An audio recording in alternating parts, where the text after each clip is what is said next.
Halo teman-teman ya, kali ini kita berjumpa pada bagian praktikum atau lab untuk mata kuliah Game Concept and Design ya bagi teman-teman di luar Ubaya yang join ke sini karena mau belajar tentang game studio. Saya ucapkan Game Maker Studio ya, saya ucapkan selamat datang ya. Pada kesempatan kali ini kita akan berkenalan dengan konsep Game Maker Studio ya. Apa sih Game Maker Studio itu? Ya, kenapa kok milih Game Maker Studio dan bukannya tools yang lain, misalkan Unity, Unreal Engine, atau Construct, ya, atau Godot dan seterusnya. Ya, nanti kita akan lihat bersama.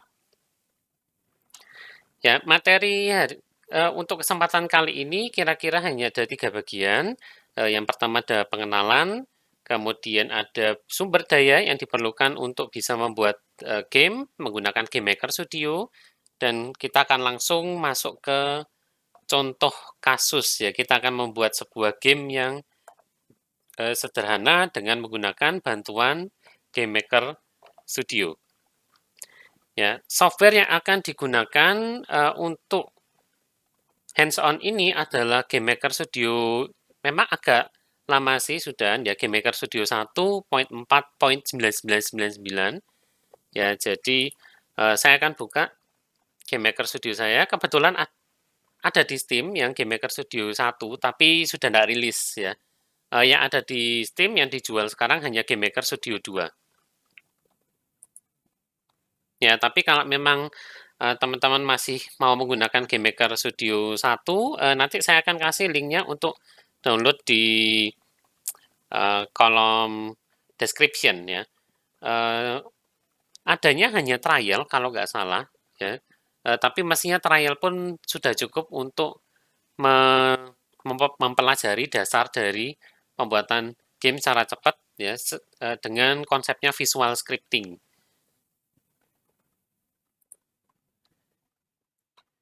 Nah, kita kenalan dulu dengan Game Maker ya, atau sekarang namanya berubah jadi Game Maker Studio. Ya, dulu aslinya Game Maker ini dibuat oleh oleh Mark Overmars ya. Awalnya dia dibuat sebagai alat bantu untuk pengajaran di sekolah. Ya, akhirnya ini malah berkembang menjadi salah satu game development tools yang bisa kita gunakan untuk membuat game. Ya, sekalipun katakanlah kita tidak mempunyai pengetahuan tentang programming sama sekali. Ya, versi terbarunya sekarang adalah Game Maker Studio 2. Ya, cuman sayangnya ini tidak lagi free. Ada versi trial sih, tapi cuman 30 hari dan tidak bisa publish. Ya, kalau mau teman-teman bisa coba cari Game Maker 8 ya, versi terakhir sebelum dia berubah jadi Game Maker Studio. Ya, di websitenya sudah tidak ada, jadi coba dicari di tempat lain ya. Websitenya di sini yoyogames.com/studio.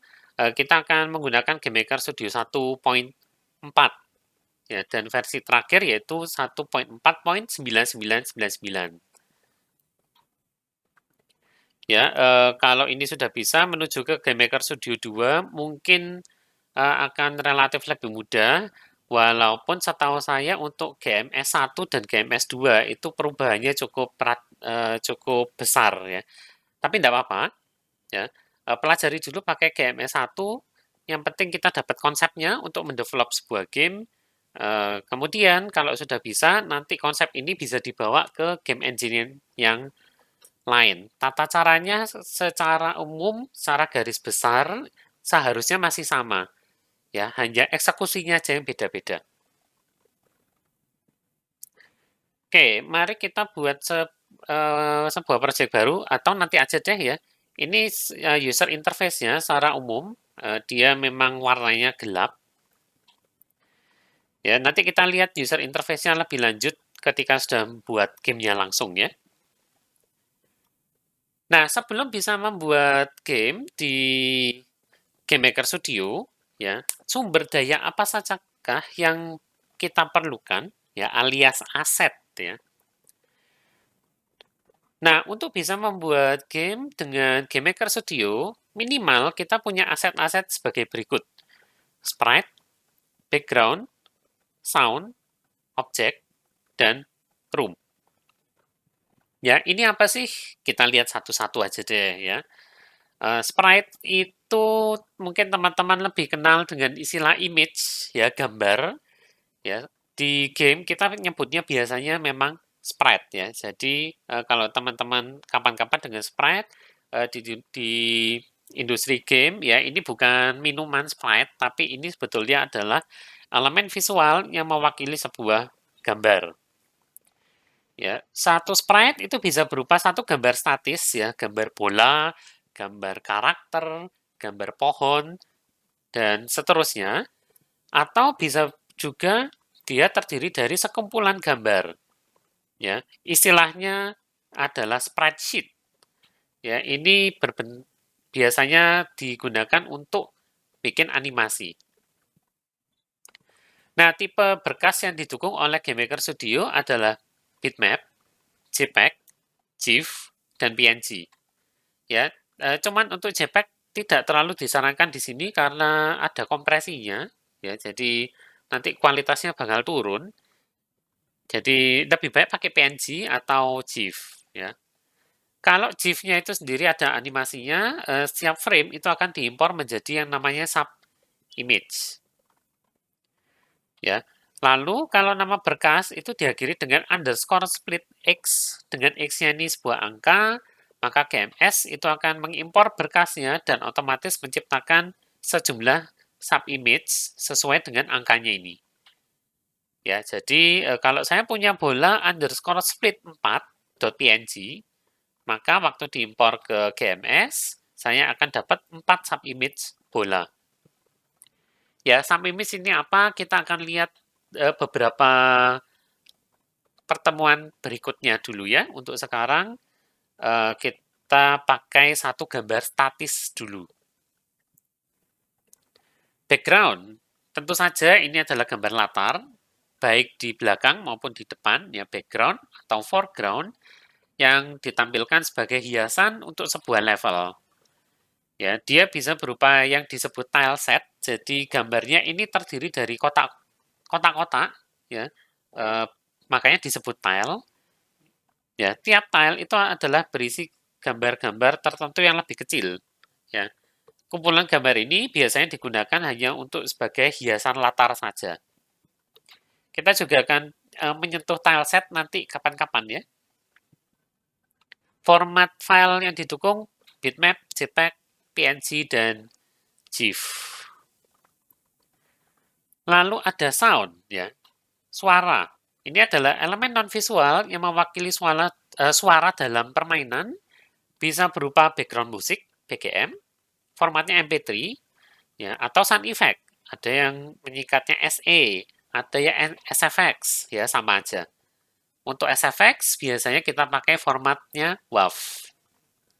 Ya, jadi dua format yang didukung, WAV sama MP3, MIDI tidak lagi didukung, ya, dan GMS ini cuma bisa memainkan satu MP3 saja dalam suatu waktu, ya, sehingga untuk sound effect sebaiknya pakailah WAV langsung. Nah, objek ini adalah resource atau sumber daya yang paling penting dalam pembuatan game di GMS, ya. Kita bukan menyediakan sebuah objek dari luar, tapi objek ini adalah resource-nya punyanya GMS sendiri. Ya, jadi dia adalah elemen non-visual yang nanti mewakili player, enemy, entity, item, dan seterusnya. Nah, di sini dikatakan bahwa dia adalah non-visual. Ya, visualisasinya gimana? Pakai sprite. Ya, dan GMS ini menggunakan konsep namanya event-driven programming. Ya, jadi potongan program itu hanya akan dijalankan ketika eventnya jalan. Ya, jadi objek di sini bisa mengalami sebuah event tertentu, misalkan diklik, ya, atau player menekan tombol F, ya, atau bertabrakan dengan objek lain, ya, itu namanya event. Nah, ketika event tersebut terjadi, maka bisa terjadi atau bisa berjalan, ya, objeknya bereaksi dengan memberikan action tertentu. Elemen berikutnya adalah room. ya, ruangan. Ini adalah resource-nya dari GMS sendiri. Dia adalah elemen visual tempat permainan berlangsung. Ya, biasanya kita sebut level atau map. Satu game memiliki minimal satu room, tidak harus ada gambar latarnya, ya boleh polosan gitu aja. Dan tentu saja tiap room ini minimal terdiri dari satu objek. Boleh berisi tile nanti atau view. Ya, tile tadi sudah kita lihat ya. Kalau view belum, nanti view kita akan lihat beberapa pertemuan lagi ya. Nah, itu tadi pendahuluan tentang GameMaker Studio ya, serta beberapa resource atau sumber daya yang kita perlukan minimal untuk membuat game.